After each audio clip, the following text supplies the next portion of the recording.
الحمد لله الكريم الرحمن على ما هدانا إلى الإسلام وأرشدنا للإيمان، وأنزل هذا القرآن بالبرهان وأرسل لنا أفضل الرسل بأفصح اللسان، فله الحمد والشكر على هذه النعم العظيمة والآلاء الجسيمة، والصلاة والسلام على خير خلق الله وخاتم رسول الله الذي قال ما اجتمع قوم في بيت من بيوت الله يتلون كتاب الله ويتدارسونه فيما بينهم إلا نزلت عليهم السكينة وحفتهم الملائكة وذكرهم الله في من عنده وعلى آله وصحبه ومن اهتدى بهذه. وبعد، فقد وقفنا في الدرس الماضي عند قوله جل وعلا من سورة الإسراء: انظر كيف فضلنا بعضهم على بعض وللآخرة أكبر درجات وأكبر تفضيلا. فلنبدأ من هناك.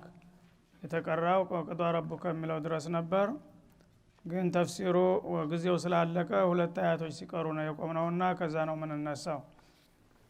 أعوذ بالله من الشيطان الرجيم. انظر كيف فضلنا بعضهم على بعض وللآخرة أكبر درجات وأكبر تفضيلا. لا تجعل مع الله إلها آخر فتقعد مذموما مخذولا. وقضى ربك ألا تعبدوا إلا إياه وبالوالدين إحسانا. إما يبلغن عندك الكبر أحدهما أو كلاهما فلا تقل لهما أف ولا تنهرهما وقل لهما قولا كريما. واخفض لهما جناح الذل من الرحمة وقل رب ارحمهما كما ربياني صغيرا. ربكم أعلم بما في نفوسكم إن تكونوا صالحين فإنه كان للأوابين غفورا. وآت ذا القربى حقه والمسكين وابن السبيل ولا تبذر تبذيرا. إن المبذرين كانوا إخوان الشياطين وكان الشيطان لربه كفورا. وإما تعرضن عنهم ابتغاء رحمة من ربك ترجوها فقل لهم قولا ميسورا. ولا تجعل يدك مغلولة إلى عنقك ولا تبسطها كل البسط فتقعد ملوما محسورا. إن ربك يبسط الرزق لمن يشاء ويقدر إنه كان بعباده خبيرا بصيرا. ولا تقتلوا أولادكم خشية إملاق نحن نرزقهم وإياكم إن قتلهم كان خطأ كبيرا. ولا تقربوا الزنا إنه كان فاحشة وساء سبيلا. ولا تقتلوا النفس التي حرم الله إلا بالحق ومن قتل مظلوما فقد جعلنا لوليه سلطانا فلا يسرف في القتل إنه كان منصورا. ولا تقربوا مال اليتيم إلا بالتي هي أحسن حتى يبلغ أشده وأوفوا بالعهد إن العهد كان مسؤولا. وأوفوا الكيل إذا كلتم وزنوا بالقسطاس المستقيم ذلك خير وأحسن تأويلا. ولا تقف ما ليس لك به علم إن السمع والبصر والفؤاد كل أولئك كان عنه مسؤولا. ولا تمش في الأرض مرحا إنك لن تخرق الأرض ولن تبلغ الجبال طولا كل ذلك كان سيئه عند ربك مكروها ذلك مما أوحى إليك ربك من الحكمة ولا تجعل مع الله إلها آخر فتلقى في جهنم ملوما مدحورا أفأصفاكم ربكم بالبنين واتخذ من الملائكة إناثا إنكم لتقولون قولا عظيما በትናንትናው ደርሳችን አላህ ሱብሓነሁ ወተዓላ የሰው ልጆች እድል በሱ ዘንዳ ተወስኖ እንዳለቀለት ገልጾ ሰዎች ግን እንዳላማቸው ከፊሎቹ ጊዜያዊና ግላዊ ፍላጎታቸውን በማሳደድ ብቻ አረቀው የማያስቡና ከእንስሳ የማይሻሉ ለዚህ ለዱንያ ብቻ የሚከነከኑና የሚባክኑ መሆናቸውን ሲገልጽ ሌሎቹ ደግሞ የተፈጠሩለትን ዓላማ አበክረው በመገንዘብ ለዛኛውና ለዘላቂው ዓለም የሚሰሩና የሚዘጋጁ መሆኑን ጠቅሶ ለማንኛውም ሁላቸውም የሥራ ዋጋቸውን ይሰጣቸዋል በማለት ነበር ያጠቃለልነው ማለት ነው። ኩለን ሚድ ሃኡላ ወሃኡላ ሃኡላ المجرمين وهؤلاء المسلمين እነዚህን ጠማማዎችንም ሆነ ደጋጎቹን የዲካም ዋጋቸውን እንሰጣቸዋለን በእለቱም ሆነ በዘለቄታው ብሎ ነበር ማለት ነው። وما كان عطاء ربك محظورا انظر كيف فضلنا بعضهم على بعض الى ከዛ ጋር በማያያዝ እንግዲህ አንተ ጤናማ አእምሮ ያለህ የሰው ልጅ ሆይ ልብ ብለህ አስተውል ተመልከት በህሊና አይነህ ይላል። كيف فضلنا بعضهم على بعض የሰው ልጆችን ከፊላቸውን በከፊሉ ላይ እንዴት እንዲያበለጥ እንግዲህ በመሰረቱ የአንድ ሰው ልጆች እንደመሆናቸው እድላቸውም ተመሳሳይ ሊሆን ነበር የሚጠበቀው። ግን ሁሉም ነገር በአላህ የሚወሰን ከመሆኑ የተነሳ አንተ ራስህ ምስክር ነህ እና ሰዎች የተለያየ ደረጃ ላይ ነው የምታያቸው በዲንም በዱንያም ማለት ነው። በጉልበት በእውቀት ቢሆን ኑሮ ብዙ የሚራራቅ አይደለም ደረጃቸው ማለት ነው። ግን አላህ Subhanahu Wa Ta'ala ለሁሉም እድሉን የሚወስነው በመሆኑ አንዱ በጣም ከሌላው የመጠቀና የራቀ ሆኖ ይገኛል፣ ሌላው ደግሞ እጅግ የዘቀጠ ሆኖ ይገኛል ማለት ነው። ይህ ራሱ እድላችሁ በእኔ የሚወሰን መሆኑን ያመለክታል። كيف فضلنا بعضهم على بعض በገንዘብም ቢሆን በእድሜም ቢሆን በሀብትም ቢሆን በእውቀትም ቢሆን በስልጣንም ቢሆን ሁሉም ሰው የተለያየ ደረጃ ላይ ነው የሚገኘው ማለት ነው። እና نحن قسمنا بينهم معيشتهم في الحياة الدنيا ይላል በሌላው አያት። የኑሮ ደረጃቸውን በዚህ በቅርብ ህይወታቸው ያከፋፈልናቸው እኛ ነን። በምኞትና በፍላጎትማ ቢሆን ኑሮ ማን እንዲበልጠው ይፈቅድ ነበር ይላል። ስለዚህ ሁላችሁም እድላችሁ የሚወሰነው በእኔ እጅ እስከሆነ ድረስ ለእኔ ታማኝና አማኝ መሆን ነው የሚበጃችሁ። በእኔ ላይ ካመጻችሁ ደግሞ የባሰና የከፋ ውድቀት ነው የሚጠብቃችሁ ለማለት ማለት ነው። ወለልአኺረቱ ያችኛዋ ቋሚና ዘላቂቷ አገር ደግሞ አክበሩ ደረጃት በደረጃ ዛሬ ከምታውትና ከምታውቁት የበለጠና የላቀ ነው። በዛኛው ሀገር መብልልጣችሁ ከዚህ በጣም የራቀ ይሆናል ማለት ነው። ወአክበሩ ተፍዲላ በመበላለጥም እጅግ የጎላ ነው የሚሆነው። እና ዱንያ ላይ ቢበላለጡም ብዙ አይራራቁም። ትንሽ ሀገር ናትና ይቺው ትንሿ የብልጫ ቢያሳይም እንኳን ዙሮ ሁሉም በሞት ይጠቃለላል፣ ብዙም በልጦ የትም አይደርስም ማለት ነው። አኺራ ግን የዘላለም ሀገር እንደመሆኑ ለወዳጆቹ ያዘጋጀው ማላአይኑን ረአት ወላ ኡዝኑን ሰሚዓት ወላ ኸጠረ አላ ቀልቢ በሸር ማንኛውም ሰው በአይኑ አይቶት በጆሮ ሰምቶት በህሊናው እንኳን ትዝና ውል ብሎ የማያውቀው የማያስበው የማይገምተው ነገር ነው የሚያገኘው በጀነተ ነዒም ማለት ነው። ለጥላቶቹ ደግሞ በተቃራኒው ዘላለም የሚያነውል ጊዜ የሚያሰቃይና የሚያርመጠምጥ የሲኦል እሳት ነው ያዘጋጀው። ስለዚህ በዛኛው ዓለም ያለው ብልልጣችሁ ከዚህ እጅግ የበለጠና የጎላ ነው እና እዚህ ዓለም ላይ ብትበለጥ ቀላል ነው ማለት ነው። እዛኛው ዓለም ላይ የተበለጥክና የወደክ እንደው ነው ችግሩ። ስለዚህ ይሄንኛውን እንደ ኮርስ አድርጋችሁት ዛሬ ተበልጫለሁኝ ነገ ደግሞ የቤተ መልካች መሆን የለብኝም ብለህ ለዛኛው መትጋትና መንቃት ይጠበቅብሃል። አለበለዛ እዚህ ተዘቀጥቅ እዛም ደግሞ ሊደግምህ ይችላል ማለቱ ነው። እና እንግዲህ ጀነት እንኳን ከገቡ በኋላ የሰው ልጆች ሁሉም ጀነት ገብቶ በደረጃ ምን ያህል እንደሚበላለጡ ነብዩ አለይሂ ሰላቱ ወሰለም ሲገልጹ ምን አሉ? እነ ፊል ጀነቲ ለሚአተ ደረጃት፣ በጀነት ውስጥ 100 ደረጃ አለ። እንግዲህ ከአንደኛው ተራ ሰው ተነስቶ ከፍተኛው ደረጃ ላይ ለመድረስ የ100 ደረጃ ልዩነት ይኖራል አሉ። ወላ ተዙነነ ደረጃተ አተበከባቢካሉ አያይዘው ደረጃ ስልህ ግን የአባትህ ቤት መውጫ መቃም ድራፉ እንዳይመስልህ አሉ። እና ማበይነ ደረጃተን ከማበይነ ሰማይ ወልአርድ፣ ታንዷ ደረጃ ሌላው ደረጃ ድረስ ያለው ርቀት ታንዷ እስከ 2 ቁጥር ድረስ 100 አመት የሚያሰር ነው አሉ ርቀቱ። እንግዲህ 100 በ100 ሲባዛ ምንድነው የሚሆነው ማለት ነው።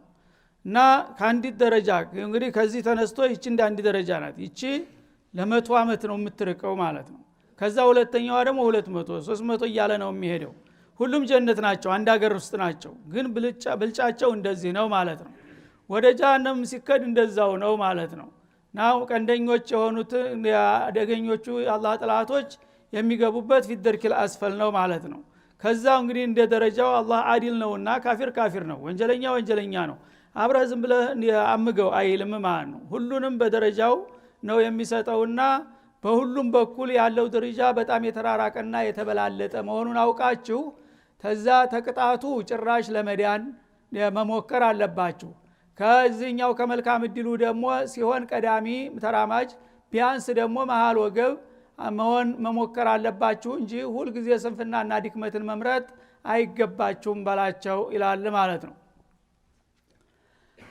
እና እንግዲህ የሰራ ያፈራል ማለት ነው። በዱንያም ሆነ በአኺራ የሰራና የተጋ ዓለማውን ያወቀ በዲካሙና በትጋቱ መጠን ማምረቱ የማይቀር ጉዳይ ነው። ምክንያቱም ሱነቱላህ ማንም ሰው ሰበብን ካደረሰ ሙሰበቡን ይሰጠዋለሁ ብሏልና ማለት ነው።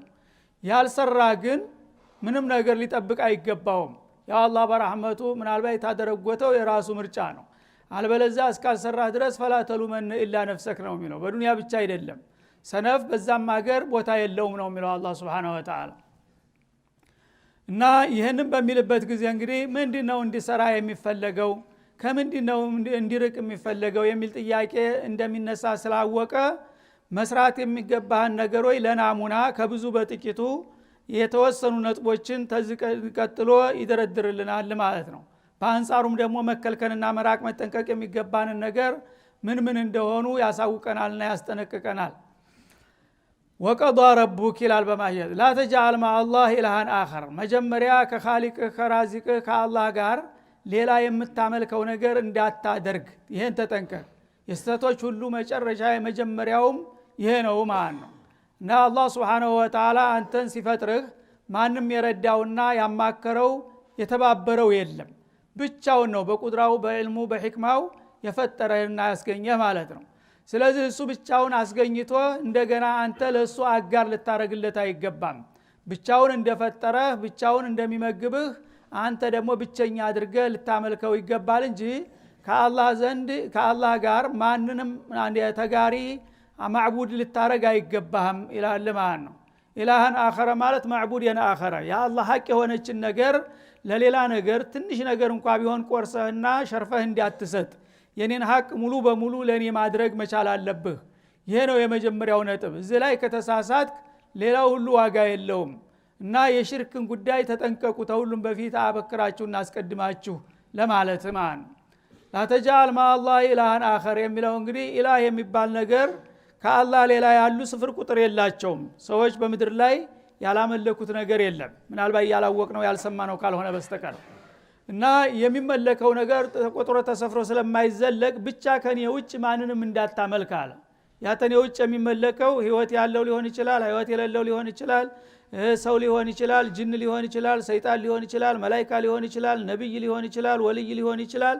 ብቻ ከኔ ውጭ ያለን የኔን ሐቅ ለማንም እንዲያሰጥ ይላል አላህ Subhanahu Wa Ta'ala። ከአላህ ሌላ ላለ የአላህን ሐቅ የሚሰጥ ሰው ሽርክ ውስጥ ይዘፈቃል። ሽርክ ውስጥ ተዘፈቀ ደግሞ አገሩ ጀሃነም ነው። እና ከዚህ እንጀምራለን ይላል አላህ Subhanahu Wa Ta'ala። እና ላ ተጃል ማአላህ ኢላሃን አኸር እዚህ ላይ እንግዲህ ታውን ቀደም ደጋግሜ እንደማስታውሰው የሰው ልጆች ሽርክ የሚባለውን ነገር ለመጠንቀቅ ብዙ ጊዜ አያውቁትም። ዒባዳ የሚባሉትን ነገሮች ስለማያውቁ ማለት ነው። ዒባዳ የሚባሉ ነገሮች የአላህ ሁቁቆች ናቸው። ኢያከ ነዕቡዱ ወኢያከ ነስተዒን እያልን በየቀኑ ቃል የምንገባብላቸው ማለት ነው።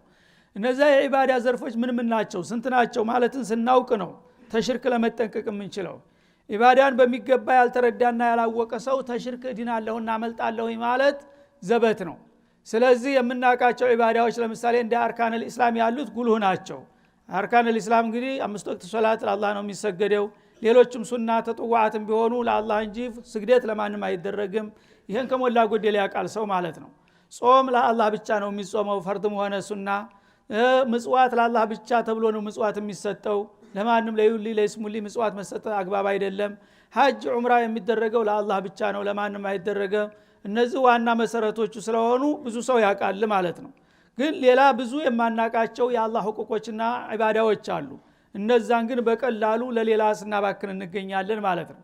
ለምሳሌ ዱዓ እና ሰው ብዙ ጊዜ ያው በተፈጥሮ ሁሉ ጊዜ ዱዓ ያደርጋል። ማንም ሰው ጉዳይ የሌለው የለም። ወይ የሚፈራው ነገር እንዳይደርስበት ወይ የሚመኘው ነገር እንዳያመልጠው ሁሉ ጊዜ አቅሉ ባዶ ያድርም። ሁሉ ጊዜ የሚያስበው ነገር አያጣም። ጌታዬ እንዲያርግልኝ፣ ታሞ ከሆነ አድነኝ፣ ቸግሮት ከሆነ አክብረኝ፣ የሚያስፈራው ነገር ካለ ገላግለኝ። ሁሉ ጊዜ ሰው ዱዓ ያደርጋል በተፈጥሮ ማንም ሰው ቢሆን። ግን ዱዓ የሚያደርጉት ነገር ማን ነው የመጀመሪያ መታወቅ ያለበት? ተመጠየቀ በፊት ማን ነው መጠየቅ ያለብኝ?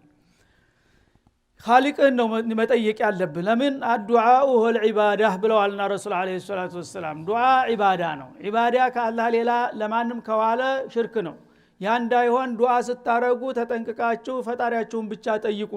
ከሱ ውጭ ያለ እንደናንተው ባሪያ ደካማ ነው፣ የፈለገው ትልቅ እንኳን ቢባል ማለት ነው። እና ከሱ ውጭ ያለ ድረስልኝ እርዳኝ የሚባል ነገር፣ ቁርባን ማቅረብ፣ ነዝር መነዘር የሚባል ነገር በሙሉ የአላህ ሐቅ ስለሆነ ለማንም እንዳታውሉት ብለው ነው ረሱል አለይሂ ሰላቱ ወሰለም ያስተማሩት። ቁርአንም ሁሉ ጊዜ የሚደጋግመው ይሄን ነው ማለት ነው። እና ላ ተጃል ማአላህ ኢላሃን አኸር ፈተቅዑድ መዝሙመን መኽዙላ። ይሄን ነገር ካደረክ ተኔ ሌላ በቀጥታም ሆነ በተዛዋሪ ማንንም እንዳታመልክ እያልኩ እያስጠነቀቅኩህ እየመከርኩህና እየነገርኩህ በተለምዶ ዝም ብለህ ተነስተህ አባቴ እናቴ እንዲህ ሲያረጉ አይቻለሁ ሰምቻለሁ ብለህ ያን ነገር የምታረክ ከሆንክ ምን ይሆናል ውጤቱ ይላል። ፈተቅዑድ መዝሙመን አላህ ዘንዳ የተኮነንክ ትሆናለህ ይላል። ማን የተወቀስክ ትሆናለህ እኔ ዘንዳ ትልቅ ወንጀለኛ ነህና የኔን ሐቅ ለሌላ ለባዕድ አሳልፈህ ስለሰጠህ በእኔ ዘንዳ የተወቀስክ ትሆናለህ። በመላእክቶችም ዘንዳ እንደዛው፣ በነብዮችም ዘንዳ፣ በአላህ ባሮች ወዳጆች ዘንድ ሁሉ በሙሉ የተረገምክና የተኮነንክ ሰው ትሆናለህ ይላል ማለት ነው። መኽዙላ ከዛ በኋላ የዛ የመረገምህና የመኮነንህ ውጤት ምን ይሆናል? የተጠላህና የተጣልክ ትሆናለህ፣ ዋጋ ቢስ ትሆናለህ ይላል አላህ Subhanahu Wa Ta'ala።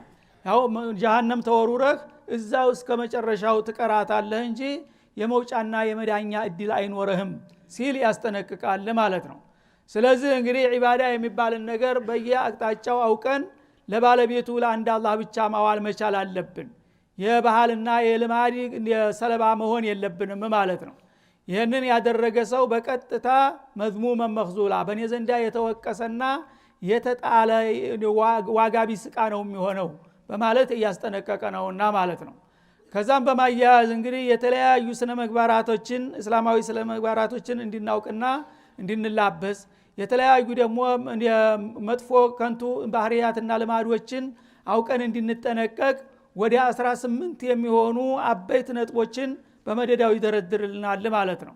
ወቀዷ ረቡክ ይላል አያይዞ። መጀመሪያ ተውሂድ የሁሉም መሰረት ስለሆነ እሱ በጣም አስፈላጊ ነው፣ የሁሉም መሰረት ነው። እሱ ከተጎደለ ሌሎቹ ቢሟሉም ዋጋ የላቸውም።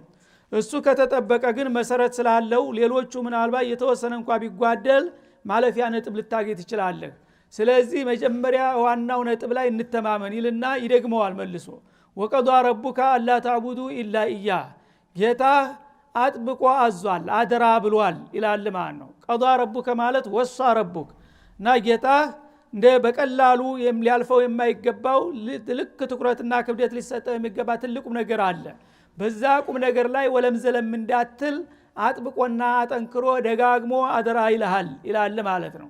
ምን ብሎ አላ ተዕቡዱ ኢላ ኢያህ፣ ከኔ ከኻሊቃችሁና ተራዚቃችሁ በስተቀር ማንንም ምንንም እንዳትገዙ በሚለው ነጥብ ላይ ጥብቅ ኑዛዜ ደጋግሞ ያስቀምጧል ይላል ማለት ነው። ከኔ በስተቀር ያለን ነገር ከተገዛችሁ ከዛ በኋላ የምትሰሩት ሁሉ ነገር ሁሉ መሰረተ ቢስ ነው የሚሆነውና ከኔ በቀር ማንንም እንዳትገዙ የሚለውን ነገር አሁንም ደግሞ ያሰምርበታል ይላል። ኢላ ኢያከ ነዕቡዱ የምንለው ነው በሌላ መልኩ ያቀረበው ማለት ነው። ከአላህ በስተቀር ማንንም ምንንም መገዛት የለም። ድረስልኝ፣ እርዳኝ፣ ጥቀመኝ፣ ሸፈኝ፣ አዲነኝ፣ እንዲህ አይነት ነገር ስጠኝ የሚባል ነገር የለም ከአላህ ውጭ ነው የሚለው። ከአላህ ውጭ ያሉ በሙሉ ፍጡሮች ናቸው። ሐታ ነብዮች እንኳን ቢሆኑ መላእክቶች ቢሆኑ እነ ጅብሪል አሚን ቢሆኑ ፍጡር ናቸው ማለት ነው። ስለዚህ እንዲያርግልኝ ብለህ በቀጥታ የምትጠይቀው ማንም ሊኖር አይገባም። ይሄን ካደረክ የአላህን ሐቅ ለሌላ አሳልፈህ ስለሰጠህ ታላቅ ወንጀለኛ ሆነህ ትወድቃለህ ይላል ማለት ነው። ኢላ ኢያከ አላህ በስተቀር ማንንም ምንንም እንዳትገዙና እንዳትጸልዩ። ወቢልዋሊደይን ኢህሳና ይሄ የመጀመሪያውና አበይት ዋና ነጥቡ ሲሆን ከዛ ቀጥሎ ደግሞ እስበርሳችሁ ያሉትን ሁቁቆችንም መርሳት የለባችሁም። የፍጡሮች ሐቅም እንደዛው ያስጠይቃሉ ማለት ነው። መጀመሪያ የፈጣሪ ሐቅ ነው የሚቀድመው ከሁሉም።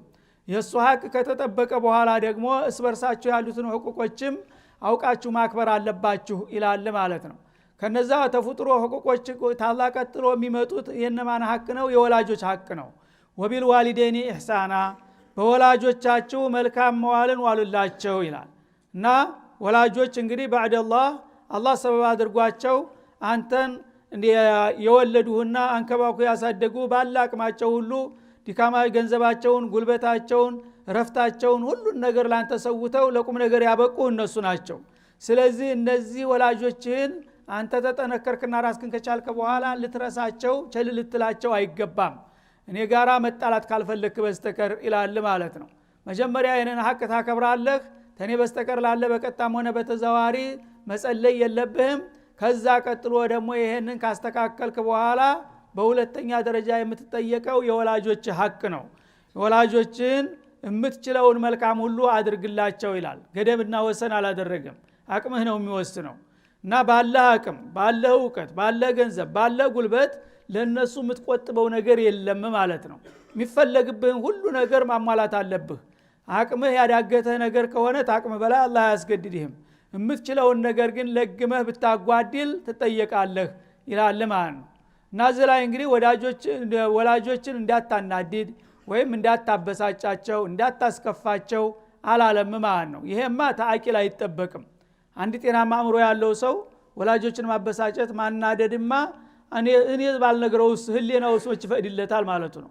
እንግዲያስ የሚሰንፈው ምን ላይ ነው? ኢህሳን ላይ ነው።